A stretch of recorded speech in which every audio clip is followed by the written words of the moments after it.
telah kuharamkan hatiku untuk mencintai wanita selain diri. Mana yang mana yang mana? Oh, Habib. Ya Habib. Ya terus. Cintaku kepadanya bagaikan api membakar apapun yang ada di hadapannya. Cintaku kepadanya bagaikan air yang membasahi apapun yang dialirinya. Cintaku padanya bagaikan angin yang menghempaskan dan menggugurkan apapun yang dihempas. Cintaku kepadanya bagaikan langit menutupi apapun yang ada di bawahnya. Si Raja Gombal ya teman-teman, Bahar Smith. Saya nonton video ini nih berasa geli gitu ya, geli saja gitu dengan pernyataan-pernyataan beginian, gombal-gombalan. Karena memang ada beberapa video Bahar Smith ini gombal-gombalan meskipun kepada wanita yang tidak dia kenal, seperti video yang ini. Dulu saya punya istri ngomong ke saya, Kak, bisa nggak dalam satu hati ada dua cinta?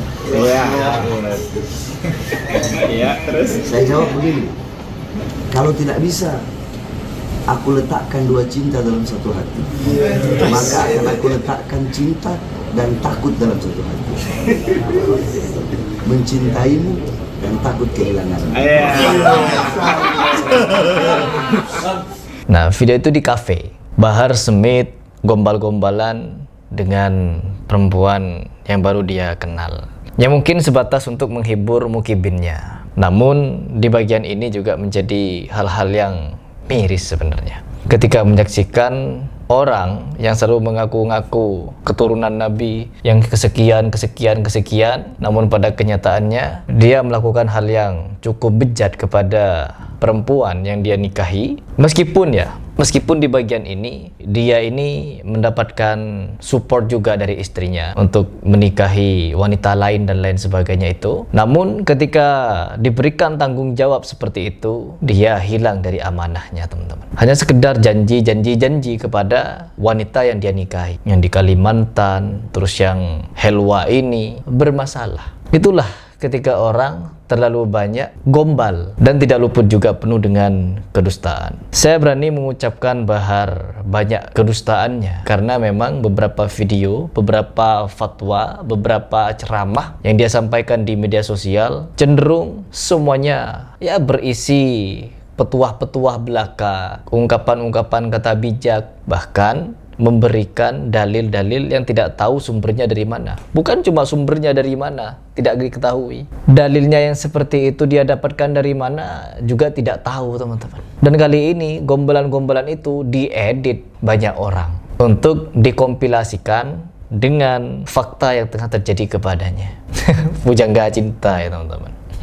Sekarang coba kita simak postingan dari Helwa ya, yang perempuan dia nikahi itu. Ada postingan terbarunya yang dimana memberikan pernyataan yang sungguh miris. Pada saat itu katanya dia mengirim bunga dengan kata-kata yang indah, tapi kata-kata tersebut tidak sesuai dengan kenyataan. Iya, karena memang semuanya kata-kata indah yang tidak bisa diwujudkan, hanya sebatas kata-kata saja teman-teman. Dia pun melamar aku di sini. Sebenarnya aku menolak lamarannya, entah kenapa aku terhipnotis dengan kata-kata yang meyakinkanku untuk menerima lamarannya. Ya seperti tadi tuh, bujangga. Akhirnya kita pun menikah dan pernikahan itu disaksikan oleh keluarga kedua belah pihak. Inilah cincin ikatan perkawinan antara aku dan dia yang senilai 2 gram tanpa uang mahar sepeser pun.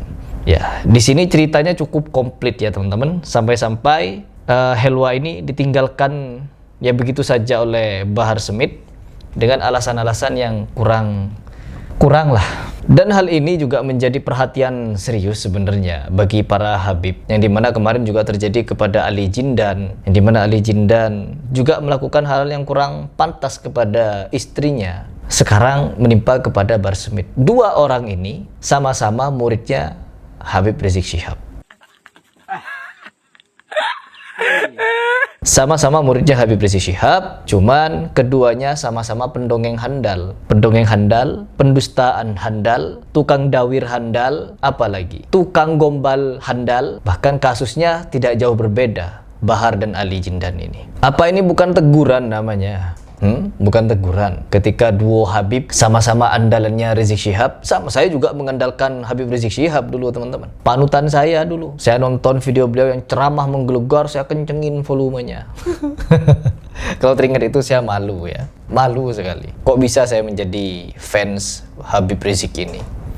Ya mungkin karena dulu saya masih percaya pada adanya cucu Nabi yang sedemikian baklawi ini. Ya karena itu. Tapi sekarang ketika kita melihat kenyataan gen teman-teman, ya sebenarnya ini adalah gen. Kalau memang di dalam tubuh mereka mengalir darahnya Nabi Shallallahu Alaihi Wasallam, gen Nabi pasti ada di tubuh mereka, di pikiran mereka, di hati mereka. Tapi kita saksikan betapa banyaknya di antara mereka yang aneh nyeleneh, suka mendoktrin hal-hal konyol, takhayul, bid'ah, dan khurafat. Tidak sedikit. Sudah bertahun-tahun saya memberikan edukasi ulasan tentang para habaib ini, oknum-oknumnya yang banyak nipu umat, membodohi umat. Tapi apa? Kebanyakan mukibinnya ya masih seperti itu. Bebal untuk dibilangin. Namun saya tidak pernah putus asa teman-teman. Tiba-tiba ketika diteror, diancam, mau di ini, di itu, di ini, di itu, di antara golongan mereka ini, karena saya tidak mau berhenti meskipun saya diteror sedemikian rupa, akhirnya pada sampai detik ini saya menyaksikan berbagai macam komentar di video-video saya, bahkan di direct message saya di Instagram, sudah banyak yang berterima kasih dengan edukasi yang sudah saya sampaikan. Karena apa? Dengan video-video yang saya buat, banyak orang yang mulai berpikir. Karena apa? Kata Imam Syafi'i, orang yang mau mikir, orang yang masih waras, cerdas, bijaksana, ketika diberikan suatu fakta, nasihat, motivasi, mereka akan diam, merenung, dan memikirkan teman-teman. Tapi ketika mereka diberikan suatu nasihat, teguran, motivasi, apalagi dikritik, mereka marah, emosi, memusuhi dan lain sebagainya, maka mereka termasuk golongan yang kedua kata Imam Syafi'i, yaitu orang-orang bodoh, orang dungu, yang dimana ketika mereka dinasehati, dikritik, diarahkan, mereka emosi, marah, dan tersinggung. Jadi ini memang tantangan berat ya. Kenapa saya hampir setiap hari membuat video seperti ini? Ya karena ibarat siang malam. Selalu saya ulang-ulang, kita ini di dalam mencerahkan umat, kita ibarat membawa cahaya yang mungkin bisa terang, bisa redup, bisa padam. Kita harus kuat di dalam menyampaikan, menerangi kepada semua orang. Ketika kita punya niat, tekad untuk memberikan cahaya, maka kita harus siap menghadapi gelap gulita. Begitu rumusnya. Bahar Smith, kata-kata pujangganya sekarang menjadi senjata makan tuan, yang dimana tidak sesuai dengan tindakannya.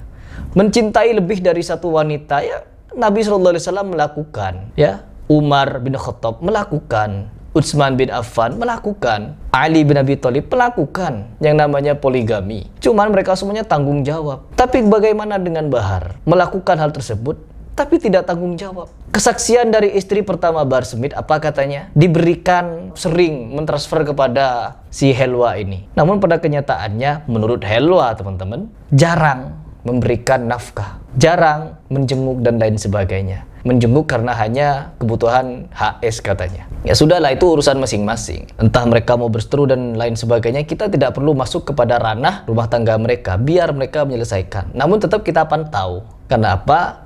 Cucu Nabi.